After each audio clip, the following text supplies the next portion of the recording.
Kinder, the third serial of Doctor Who's 19th season, first broadcast in 4 parts from the 1st to the 9th of February 1982 and written by Christopher Bailey. Now, I did mention in my review of the following story, The Visitation, that I wasn't entirely sure whether this was supposed to be pronounced Kinder or Kinder, but I mean, worse to the story, it's Kinder. Now, at the end of the previous story, Fort of Doomsday, the Doctor's companion Nyssa, played by Sarah Sutton, collapsed at the end of the episode.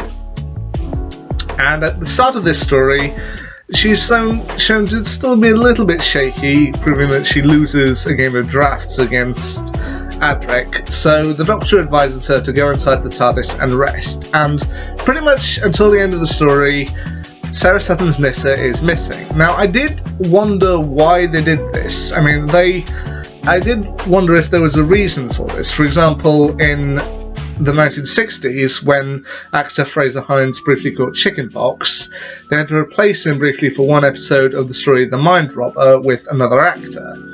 So, what did Sarah Sutton just fall ill, or was she away on holiday like William Hartnell was during the majority of The Celestial Toymaker?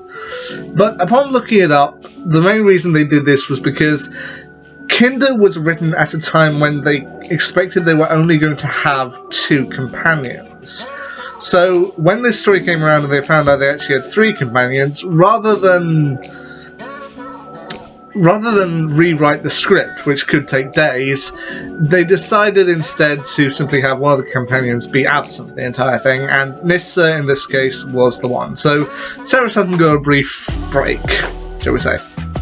Anyway, the story itself, they've landed on the planet of Diva Loca, and whilst Nyssa goes off to rest, the Doctor, played by Peter Davison, and his companions Adric, played by Matthew Waterhouse, and Tegan Jovanka, played by Janet Fielding, go off to explore the surrounding jungle.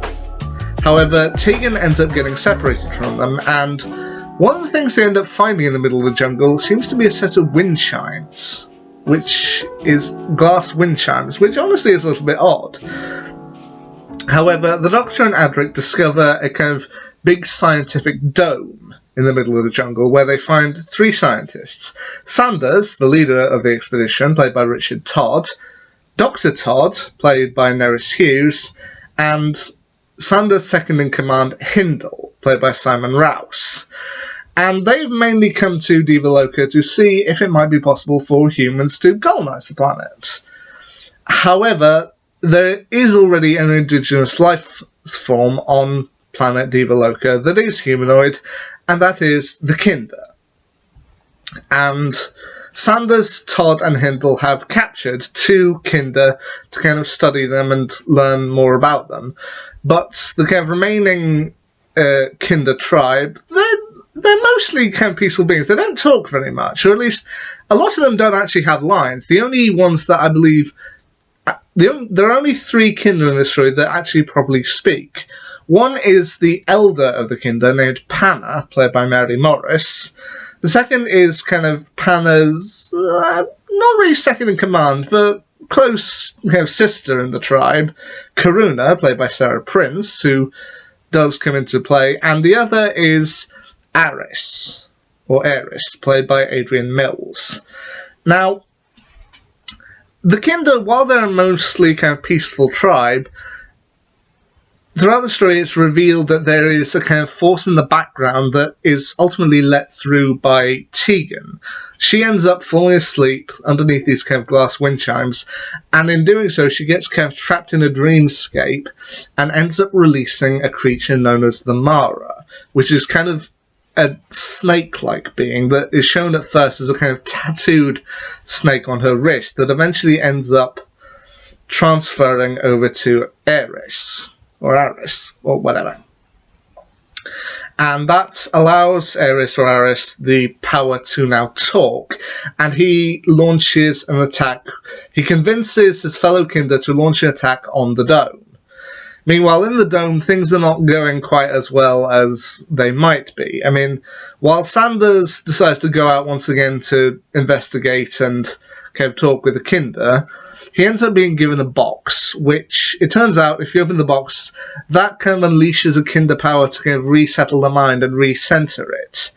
which does end up happening with Sanders, making him a little blissful.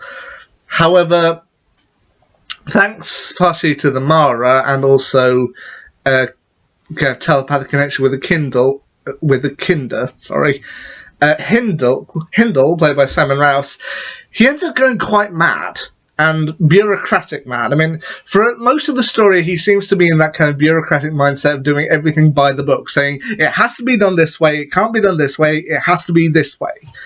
And so much so that as the story goes on, you can clearly see the guy, he's over the edge, to which he does serve as the kind of primary antagonist throughout most of the story for the Doctor and Tegan. Adric actually appears at first to be kind of teaming up with Hindle, kind of seeing he has some good ideas, and if they follow them, they might actually be able to do some good. Now, I'm not entirely sure whether Adric does this to kind of be a spy for the Doctor so he can pass on information, or whether he legitimately agreed with Hindle. That's up to interpretation. But at one point, Hindle does actually go quite mad and actually plans to essentially blow up the base, set explosives all over the place to kind of raise the entire area to the ground, because he believes that the outside is dangerous, and if they destroy the inside, then the outside can no longer get in, and thus everything will be reset to normal. It's kind of revealed later that this was under the power of the Mara, and I do like how they ultimately end up defeating the Mara, in that the Mara's weakness, apparently, is they can't exactly look evil in the face, because they are evil. They couldn't stand the sight of themselves. So they end up kind of teaming up with the Kinder in order to use mirrors or reflective surfaces to effectively force the Mara out of Eris and ultimately put things to right. I do think that this is a story that's kind of more complicated than it actually sounds, but at the same time, I do like it. I also do like the kind of relationship that builds up between the Doctor and Todd. Like, it's not a romantic relationship, not by any stretch of the imagination, but he does kind of respect her as a scientific mind, and even with the Kinder, I do love that the Pama refers to Todd, just she understands she's a woman, and throughout the Kinder tribe, the women are shown to mostly have the kind of abilities of sight. And even though Pama, I think in the story, is supposed to be blind, it's never expressly stated that she is, but I think that's what they were trying to go for. But then that does make sense more with her connection with Karuna. I do like that when the Doctor and Todd end up going to Pama to try and work things out, Pama kind of refers to Todd quite respectfully and then refers to the Doctor as an idiot. Which, I don't know, it's just fun to see the Doctor being brought down to size.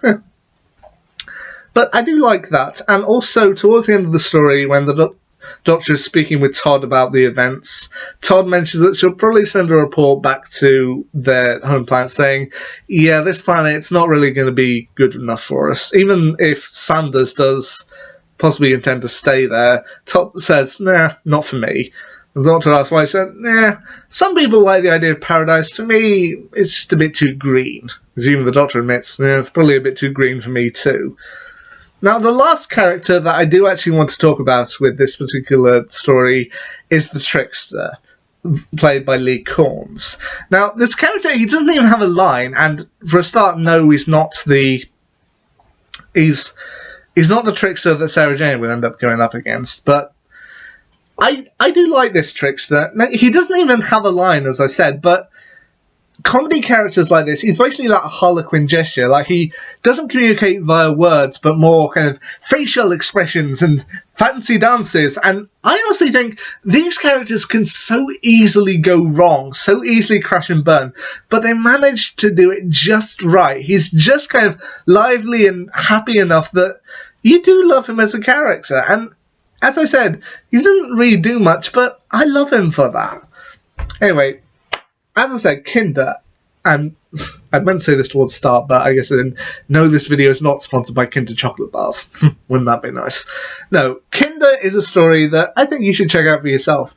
And this wouldn't be the only time that the Doctor and his companions would end up encountering the Mara.